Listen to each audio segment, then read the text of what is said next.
Okay, so my story comes with a story, and then I also need a volunteer from the audience. Oh, gee, let me think. Let me think. My daughter. And Sarah. Oh, you need two? I might. I'll be the backup. Okay, so when I was a senior in high school, I was in a class that was made to write a children's book. And we spent a day at the elementary school. We read our children's books to actual children, and we got so much feedback, and it was a very long, like 4-month process, because we had the coolest English teacher in high school that we've ever had.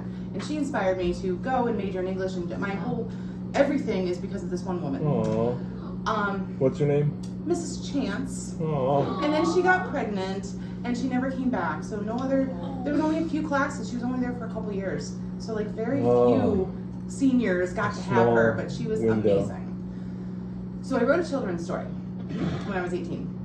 And I put it away, and it lived in a box until 8 years ago. Yeah. And I rewrote it, and I actually went so far as to send a copyright and get a patent, and not a patent, a copyright on my story, because I was going to get it published. And I even got an illustrator and all the things, and then it went back in a box, and it sat in a box for 8 more years or whatever it's been. So I thought I would read my children's story tonight because it's cute. Aww. But so the reason I need a volunteer is because this is the original from when I was 18, and the writing wasn't, you know, so great, so I rewrote it, and I had copywritten the rewrite, not this, but I had to draw it myself.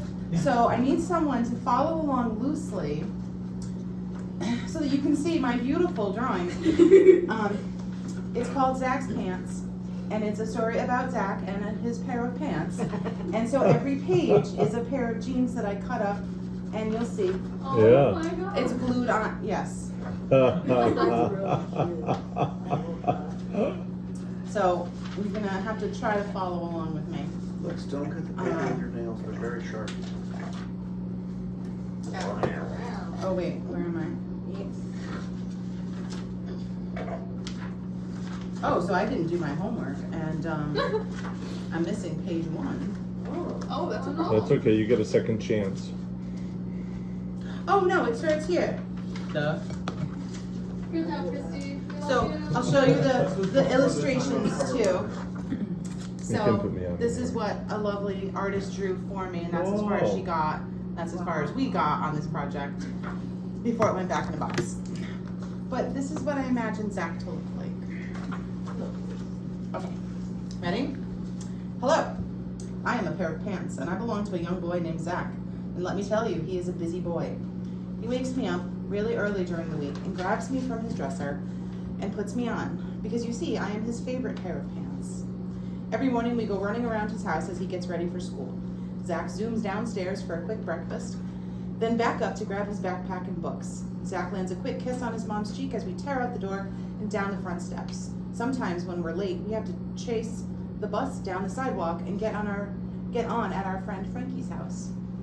Cool. Each morning when we arrive at school, I get to relax for a little while as Zack does his classwork and tries to sit still, but very soon it is snack time. Zack eats his peanut butter crackers and drinks his juice, but whenever he spills something, it goes right on me. Not to mention the fact that he wipes his peanut buttery hands all over me.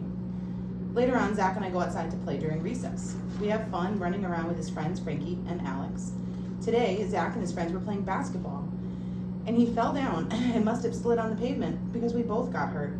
He scraped his knee, and I tore a little hole in myself. The teacher made Zack and I go visit the nurse's office, and Zack got a bandage from her, but I had to walk around all day with a gaping wound. We head back into the school for lunchtime, which is always an adventure for me. Some days I escape without more than a drip on me, but other days, like pizza day, you never know. We head back to the classroom for more lessons, where Zack works hard and I have another chance to relax.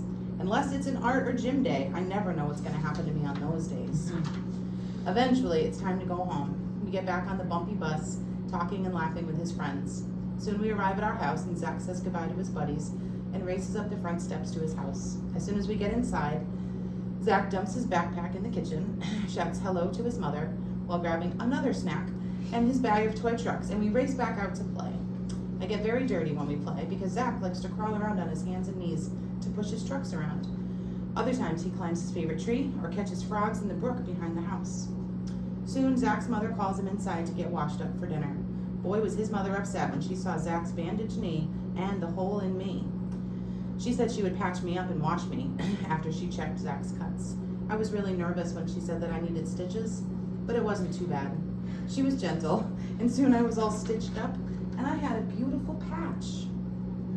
She took me downstairs to the laundry room and put me in the washer to get clean. What an experience. Whee! The washer ride was quick and chilly, and then I got tossed into the dryer for another much warmer ride. After some time, Zack came downstairs and took me out of the dryer. He folded me up and carried me upstairs and put me in his dresser. From inside the dresser drawer, I can hear Zack getting ready for bed. I'm always very tired at bedtime because Zack is a busy boy. I need my rest so that in the morning I'll be wide awake and ready for another day with Zack. Wow. The end.